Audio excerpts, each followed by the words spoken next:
बिस्मिल्लाहिर्रहमानिर्रहीम। अस्सलाम वालेकुम। कैंडल एकेडमी पाकिस्तान में नए लेक्चर के साथ खुशामदीद students. Chapter number 19 atomic spectra में आज हमारा लेक्चर नंबर 4 होगा और आज के लेक्चर में हम पढ़ेंगे the radii of the quantized orbit and velocity of electron in quantized orbits. Students, lecture number 3 में हमने बोर का एटॉमिक मॉडल पढ़ा था हाइड्रोजन एटम के लिए और इसके कुछ पोस्टुलेट हमने डिस्कस किए थे। आज उन पोस्टुलेट को यूज़ करते हुए हम nth ऑर्बिट, किसी भी हाइड्रोजन एटम का कोई भी ऑर्बिट हो, nth ऑर्बिट हो, उसका रेडियस हम फाइंड करेंगे। रेडियस का फार्मूला हम फाइंड करेंगे और ऑर्बिट के अंदर, किसी पर्टिकुलर ऑर्बिट के अंदर, nth ऑर्बिट के अंदर इलेक्ट्रॉन की कितनी वेलोसिटी होगी ये भी हम सॉल्व करेंगे। ये Rn का फार्मूला होगा। तो दो चीज़ें हम आज के लेक्चर में पढ़ने जा रहे हैं, Rn और Vn का फार्मूला। हम बोर के पोस्टुलेट को यूज़ करेंगे, हाइड्रोजन एटम को कंसिडर करेंगे। तो स्टार्ट करते हैं जी। सबसे पहले देखें जी, ये है एटम, हाइड्रोजन एटम है तो उसके अंदर एक प्रोटॉन है जिसको हम पॉजिटिव E से डिनोट करते हैं और ये इलेक्ट्रॉन है जिसके अंदर ऑर्बिट कर रहा है, चक्कर लगा रहा है यूँ सर्कुलर पाथ के ऊपर। इसका जो चार्ज है उसको E- लिखते हैं। तो दोनों जो पार्टिकल हैं वो मटेरियल पार्टिकल हैं, तो इसलिए हम इसको साथ मास भी लिख लेते हैं। चूँकि प्रोटॉन का मास ज़्यादा होता है इलेक्ट्रॉन से, उसको कैपिटल M लिख देते हैं, और इलेक्ट्रॉन का मास कम होता है तो उसको हम स्मॉल m लिख लेते हैं। अब चूँकि ये दोनों charge particles opposite charge in दोनों के ऊपर, तो इन दोनों के दरमियान एक फोर्स ऑफ अट्रैक्शन बनती है। तो इस फोर्स ऑफ अट्रैक्शन को हम क्या कहते हैं? Coulombic force of attraction. ये हमने फर्स्ट चैप्टर में पढ़ा है। तो कूलम्बिक फोर्स ऑफ अट्रैक्शन का हम फार्मूला यहाँ पे लिख लेते हैं। F is equal to, coulombic force of attraction हमारे पास क्या होती है? Q1 Q2 upon 4 pi epsilon naught R square. और इसको अगर हम सिंप्लीफाई करें तो 1/4 पाई एप्सिलॉन नॉट को हम K लिख सकते हैं। तो K Q1 Q2 upon R square हो जाएगा। हम फार्मूला जो ड्राइव करने जा रहे हैं वो nth ऑर्बिट के लिए यानी Rn के लिए करना चाहते हैं, तो इसलिए हम Rn इसके अंदर पुट करेंगे, यानी कोई भी ऑर्बिट हो सकता है। K Q1 Q2, उसके साथ हम Q1 Q2 की जगह हम चार्ज की वैल्यू डालेंगे, और चार्ज दोनों का सेम होता है, इलेक्ट्रॉन का और प्रोटॉन का। तो E अपॉन Rn का स्क्वायर।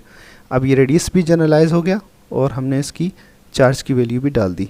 तो फोर्स, कूलम्बिक फोर्स क्या बनती है? K E square upon Rn का स्क्वायर।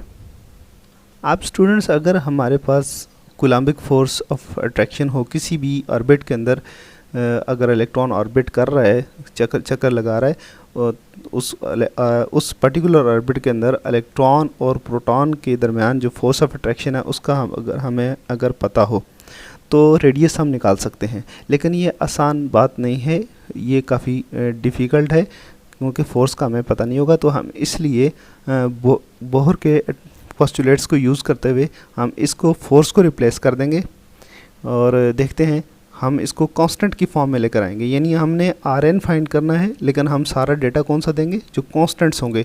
तो इसलिए हम इसको रिमूव करने के लिए यहाँ पे एक और कुछ चीज़ कंसिडर करते हैं कि दो पार्टिकल हैं, एक दूसरे के जो इलेक्ट्रॉन है एक पार्टिकल के इर्द गिर्द चक्कर लगा रहा है। तो कोई भी पार्टिकल अगर कर्वेचर के ऊपर मूव कर रहा हो, कर्व पाथ के ऊपर मूव कर रहा हो, तो उसके ऊपर सेंट्रीपिटल फोर्स लगती है। इस सेंट्रीपिटल फोर्स को हम किस तरह से लिखते हैं? Fc is equal to mvn। इसको भी जनरलाइज कर देते हैं, mvn अपॉन Rn। तो यानी इसका मतलब ये है कि हर ऑर्बिट के अंदर स्पीड डिफरेंट होगी। जो किसी भी ऑर्बिट के अंदर इलेक्ट्रॉन जब घूम रहा होगा तो उसकी स्पीड जो है वो दूसरे ऑर्बिट से डिफरेंट होगी, तो इसलिए इसके साथ भी mvn लिख दिया है। तो ये है सेंट्रीपिटल फोर्स। अब ये सेंट्रीपिटल फोर्स आपको कहाँ से मिल रही है? Coulombic force of attraction he centripetal force provide कर रही है। तो इसलिए हम इसको यूँ भी लिख सकते हैं, F is equal to F F C is equal to F, ऐसे लिख सकते हैं हम। इस इक्वेशन के अंदर अगर हम एफ की वैल्यू, एफ सी की वैल्यू और एफ की वैल्यू डाल देते हैं तो हमारे पास रिलेशन जो आएगा उसमें से एफ गायब हो जाएगा। एफ फाइंड करना मुश्किल था तो हमने उसको एलिमिनेट कर दिया, यहाँ से ख़त्म कर दिया। तो चलें इसके अंदर वैल्यू डालें, एम वी क्या आएगा, M V N square upon R N equal to K E का स्क्वेयर अपॉन आर एन का स्क्वेयर। तो अब यहाँ से एक आर एन कैंसिल हो जाएगा, तो आपके पास ये जो सिंपल एक्सप्रेशन बनेगा वो बनेगा एम वी एन का square equal to K E square upon R N. अब अगर हम इस फार्मूले को यूज़ करते हैं, ये अगर इक्वेशन यूज़ करें तो देखने से तो हमें ये नज़र आ रहा है कि इससे भी हमें रेडियस की वैल्यू मिल जानी चाहिए, किसी भी क्वांटाइज्ड ऑर्बिट जो है उसकी रेडियस की वैल्यू हमें मिल जानी चाहिए। लेकिन इसके लिए हमें क्या चाहिए, ई कांस्टेंट है, के कांस्टेंट है, कोई मसला नहीं, एम कांस्टेंट है, कोई प्रॉब्लम नहीं है। यहाँ पे हमने फोर्स को रिप्लेस किया था तो अब उसकी जगह वेलोसिटी आ गई है यहाँ पे। तो वेलोसिटी किसी भी ऑर्बिट के अंदर हमें पता होनी चाहिए, तो तब हम ये फार्मूला यूज़ कर सकते हैं। तो वेलोसिटी फाइंड करना भी एक और मुश्किल काम है, लिहाजा हम वेलोसिटी को भी रिप्लेस करेंगे। और वेलोसिटी को रिप्लेस करने के लिए यहाँ पे हम बोर का पोस्टुलेट इस्तेमाल करेंगे। अभी तक हमने बोर का पोस्टुलेट यूज़ नहीं किया था, अब यहाँ पे हमें बोर का पोस्टुलेट काम आएगा और वो वेलोसिटी को रिप्लेस करके इस जगह कोई कांस्टेंट की वैल्यू ले आएगा, जिससे हमारे पास आर एन की कैलकुलेशन आसान हो जाएगी। और डेफिनेटली जब आर एन की कैलकुलेशन हमारे पास आ जाएगी तो वी को भी हम आसानी से कैलकुलेट कर सकेंगे और हमारे पास जो है सारे के सारे कॉन्स्टेंट्स होंगे जो हम पुट करेंगे, तो हमारे पास वी भी कैलकुलेट हो जाएगा, आर भी कैलकुलेट हो जाएगा। अब हमने किसको एलिमिनेट करना है, वी को एलिमिनेट करना है। और हम बोहर के पोस्टुलेट की तरफ जाते हैं। क्वांटाइज्ड ऑर्बिट्स जो हैं कौन से अलाउड हैं अकॉर्डिंग टू बोहर, जिनमें angular momentum M V R किसके बराबर होगा, एन एच अपॉन 2 पाई के बराबर हो। ये जो बोहर के जो मॉडल है उसका ये वाला पोस्टुलेट हम यूज़ करेंगे, इससे हमें वैल्यू मिल जाएगी वेलोसिटी की। तो ये वी एन है, ये आर एन है, ठीक है जी। तो यहाँ से हम वेलोसिटी की वैल्यू निकाल लेते हैं, V N is equal to R और एम दोनों को इस तरफ कर देते हैं, तो ये बन जाएगा एन एच अपॉन 2 पाई, यहाँ पे एम आ गया था तो एम यहाँ और आर एन यहाँ पे आ गया। अब हमारे पास जो वेलोसिटी की वैल्यू है ये आ गई है कहाँ से, बोहर पोस्टुलेट से, ठीक है जी। इसको हम प्लग इन करेंगे यहाँ पे तो वेलोसिटी निकल जाएगी। अब ये देखें, ये आपके पास वेलोसिटी जो है वो सारे कांस्टेंट की फॉर्म में आ गई है। एन नंबर ऑफ ऑर्बिट है, कांस्टेंट है, एच प्लैंक्स कांस्टेंट है, 2 कांस्टेंट है, पाई कांस्टेंट है, एम कांस्टेंट है और आर एन ये हमने फाइंड करना है। तो ये वेरिएबल ऑलमोस्ट हमारे पास मौजूद है, इसलिए इसमें हमें प्रॉब्लम नहीं होगी। तो ये पूरी की पूरी इक्वेशन जो है उठा के यहाँ पे प्लग इन कर देंगे। तो क्या फ़ायदा होगा इससे हमें, इससे फ़ायदा ये होगा कि वेलोसिटी निकल जाएगी, उसकी जगह कांस्टेंट्स आ जाएंगे, ठीक है जी। तो यहाँ पे प्लग इन करते हैं एम, और चूँकि वी की जगह प्लग इन कर रहे हैं तो लिहाजा हम स्क्वायर लेते हैं, यहाँ पे वी का स्क्वायर था तो अब इसकी जगह जो भी वैल्यू आएगी उसका स्क्वायर होगा, 2 पाई एम आर एन और इक्वल किसके, के E square upon R N का स्क्वायर, ये आर एन का भी स्क्वायर है, एम एन स्क्वायर, स्क्वायर को सॉल्व करें, एच स्क्वायर, 2 2 ज़ार 4, 4 पाई स्क्वायर एम स्क्वायर और आर एन का स्क्वायर किसके बराबर होगा, के ई स्क्वायर, सॉरी ये कट गया था, ये हमने स्क्वायर लगा दिया, तो ये आर एन ही है, के E square upon R N, और यहाँ पे अगेन ये स्क्वायर इसके साथ ख़त्म हो जाएगा, तो ये आर एन अब यहाँ पे शिफ्ट हो गया। अब इस पूरी जो अलजेब्रिक इक्वेशन है, ये पूरी जो इक्वेशन है, इसमें आप देखें कि सारे के सारे कांस्टेंट्स हैं सिर्फ आर एन के अलावा। ई कांस्टेंट है, के कांस्टेंट है, एच एन एम कांस्टेंट है, 4 कांस्टेंट, पाई और एम फिर ये कांस्टेंट। एम भी यहाँ से कैंसिल कर सकते हैं, कैंसिल हो जाएगा और ये फार्मूला आपके पास रहेगा N square H square upon 4 pi square R N is equal to K E square. इस पूरी इक्वेशन को उल्टा कर देते हैं, रिवर्स, तो ये जो डिनोमिनेटर है वो नोमिनेटर बन जाएगा और वो नोमिनेटर है वो डिनोमिनेटर में आ जाएगा। तो 4 pi square R N upon N square H square is equal to, ये डिनोमिनेटर में आ जाएगा तो 1 अपॉन के ई स्क्वेयर आ जाएगा। अब हम आर एन को यहाँ रहने देंगे और बाकी इस तरफ ले जाएंगे। R N is equal to,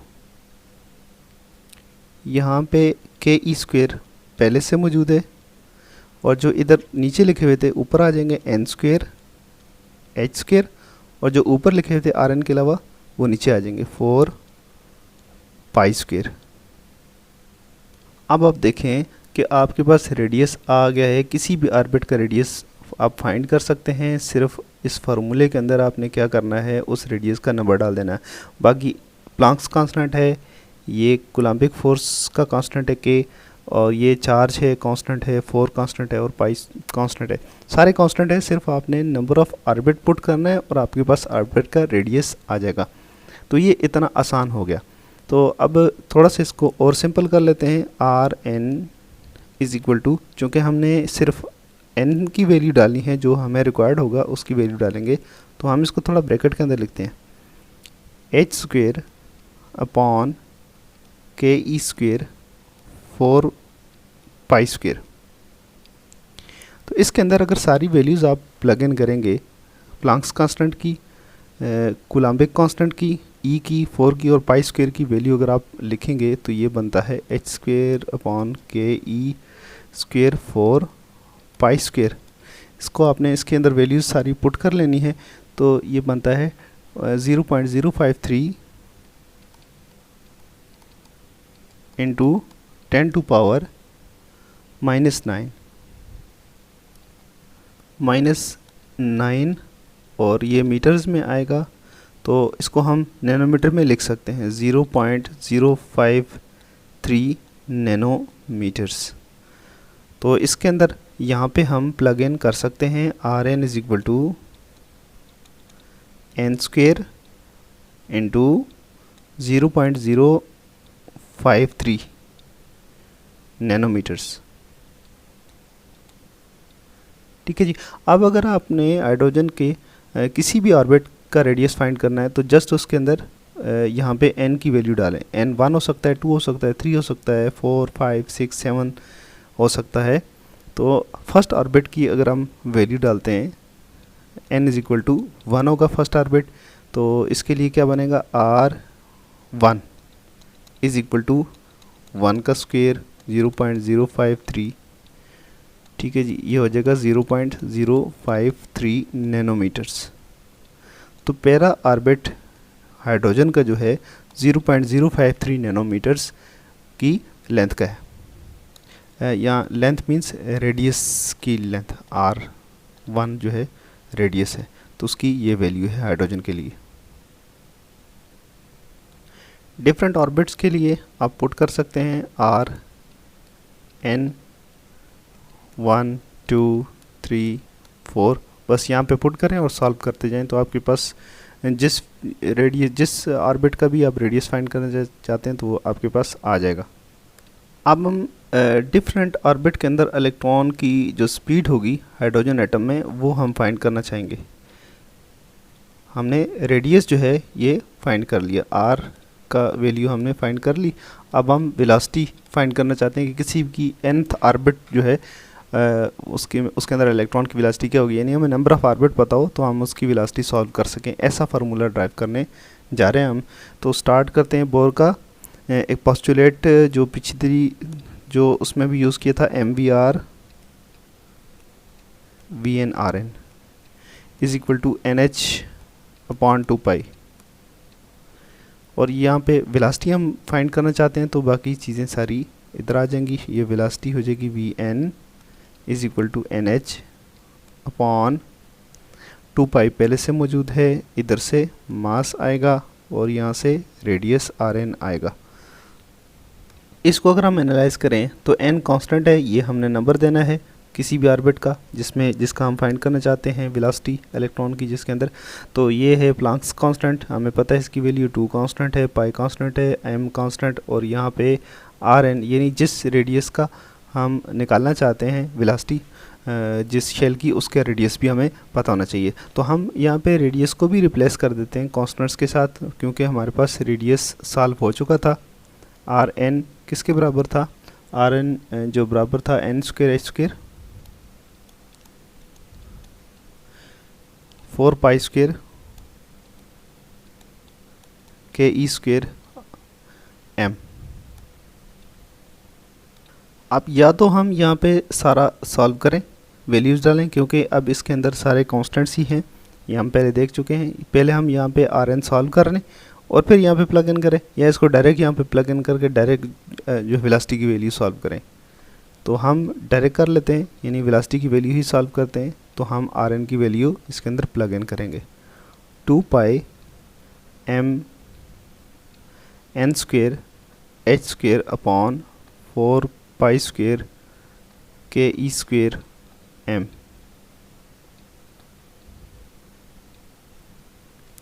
और इसको अगर आप सिंप्लीफाई करेंगे तो आपके पास वेलोसिटी की जो वैल्यू आएगी वो क्या आएगी? v is equal to 2 ke का स्क्वायर होगा अपॉन NH।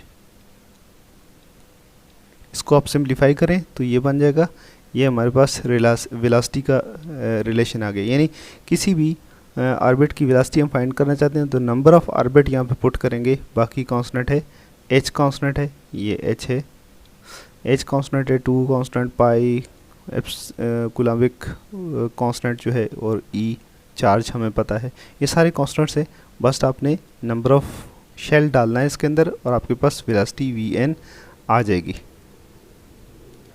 ये दोनों हमसे पूछे हुए थे, दोनों का हमें यहाँ पे पता चल गया है। स्टूडेंट्स ये आप याद कर लें, RN की वैल्यू और VN की वैल्यू, आगे हमारी ये यूज़ होती रहेगी। तो आज का लेक्चर इतना ही था। नेक्स्ट लेक्चर में हम सॉल्व करेंगे energy of electron in quantized orbit. आज हमने स्पीड और रेडियस निकाल लिया किसी भी शेल का क्वांटाइज्ड ऑर्बिट का। तो नेक्स्ट में हम किसी भी क्वांटाइज्ड ऑर्बिट की एनर्जी जो है फाइंड करना सीखेंगे। इसके साथ ही हमें इजाज़त दीजिए। अल्लाह हाफ़िज़।